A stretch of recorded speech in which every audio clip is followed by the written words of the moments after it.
Hello, welcome back. It's so great to have you guys here. I'm so glad previous videos were received so well. It's really encouraging when you guys like and subscribe, so thank you so much. Today we are going to be talking about two absolutely classic studies. One by Rudd et al. Done in 1972, which was published in the International Journal of Oral Surgery, and the second by Gurge, a Norwegian dentist, published in 1990 in the Journal of Endodontics. Now I know what you're thinking. Two studies? Really? Are we going to be able to make it? I trust you guys are smart enough to handle it, so let's get to it. Now what I liked about these studies is they are longitudinal studies, which are studies that go forward in time, like you perform the procedure and then you follow up, which is one of the best forms of literature. And they are studies that talk about success and failure in peri-apical surgeries. And they talk about some really important clinical things that we can apply to our practice every single day. So that's what we're doing today. Let's get started. In the first study done by Rudd et al., what they did is they took 1,000 cases of peri-apical surgeries done by 3 endodontists, and the objectives were basically to figure out how long these cases need to be followed up before which a follow-up is not required, or before which we can confirm that the case is not going to get any better or is going to get any better. But the really interesting conclusion that came out of this was they developed a manner in which we can check whether our cases are actually healing or not healing, and they came up with 4 peri-apical categories. First being complete healing, which is basically when you see that the bone is found pretty well and there's a very small space left between the bone and the tooth, and basically you can find out that there's no symptoms and the amount of space that is left is less than twice the width of the regular PDL. Second form of healing that you can expect is incomplete healing, which is basically characterized by whatever the lesion was before, it's kind of become angular and is growing towards the tooth, and on top of that you have at least some kind of fibrous tissue or scar tissue forming that is different from the initial clinical presentation.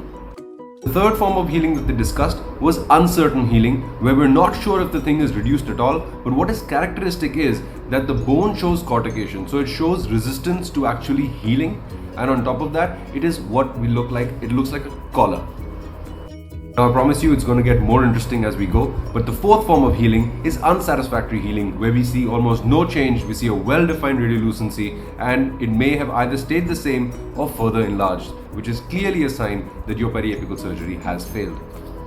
So what they found is that even after amazing peri-apical surgeries, they had success, which is clearly defined success as, complete healing, or incomplete healing was defined as success. It was only 68% at the end of 1 year. But when they increased that follow-up period to 4 years, they saw that many of those cases that were in the middle of unsuccessful healing or incomplete healing had moved into the category of completely healed by the end of 4 years. Now this set a precedent for the future that if you are going to be performing research on the success of various peri-apical surgeries or retrofills, what you need to do is try to follow up for at least 4 years, which is our first very important clinical guideline that we learned from this legendary research. The second really cool thing that came out of this is that they developed a protocol of how to handle the cases that came into that middle category of incomplete or uncertain healing. Basically, they said if there are no symptoms, then you can follow that case for up to 4 years. If it heals, then you can celebrate, and if there's no healing, you need to go to plan B. But if any point in time between 0 and 4 years, if the patient starts having symptoms of pain, swelling, reinfection and anything like that, then you need to shift to plan B, whether that's a repeat surgery or whether that's an implant and other things like that. We will discuss that subsequently, maybe in another video. Basically, that article by Rudd et al., right, it gave us like this foundation on which further peri-apical surgeries could be studied. And one legendary study was done in 1990, and now the reason why I talk about this, even though it had only 470 teeth and it was done by one operator as opposed to 3, it was very interesting because it was done by an oral surgeon who was doing retrofills as well as the root canals themselves, and some of the findings in this article are so clinically relevant that they will shock you. The first and most important thing that they found was that retrofills, if done independent of an excellent obturation, fail almost 4 times more as just cutting off the GP at the apex during the time of your surgery. And what they established is that before going for a case for peri-apical surgery, it is important to do the perfect obturation and have your ortho-grade treatment done really well. Otherwise, your success rate is going to be 4 times lower than if you just did an amazing RCT. On top of that, this case managed a healing percentage of between 81 and 91% at the end of 4 years, which was epic. But they had certain trends that came out.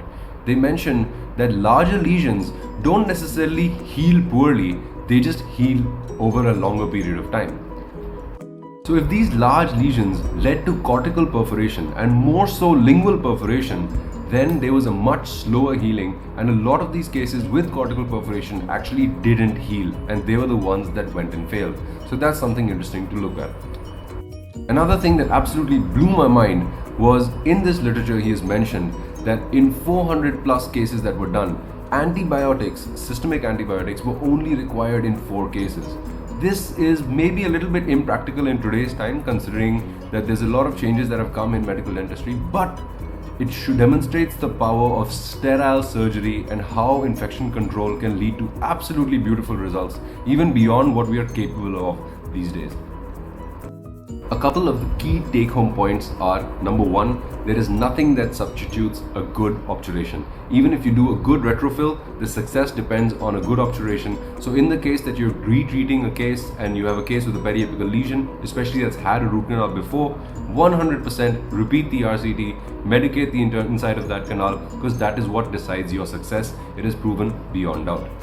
Surgery has an amazing success rate above 90%, so take extra care when you're doing these things. It's all about the protocols that you follow. The protocols are well established and we discuss them later, and I have a detailed session on just the protocols for periapical surgery. But what's important is that whether you're a maxillofacial surgeon, a general dentist or an endodontist, the key factors that affect success do not change.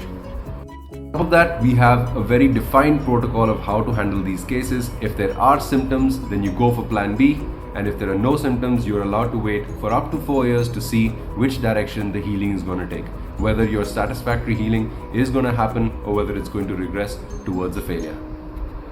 I hope you guys are enjoying these series of legendary articles by Bite Size Dentistry. I'll be so obliged if you guys can like and subscribe. Click on that button down below. Thank you so much. Have an amazing day, and don't forget to be awesome.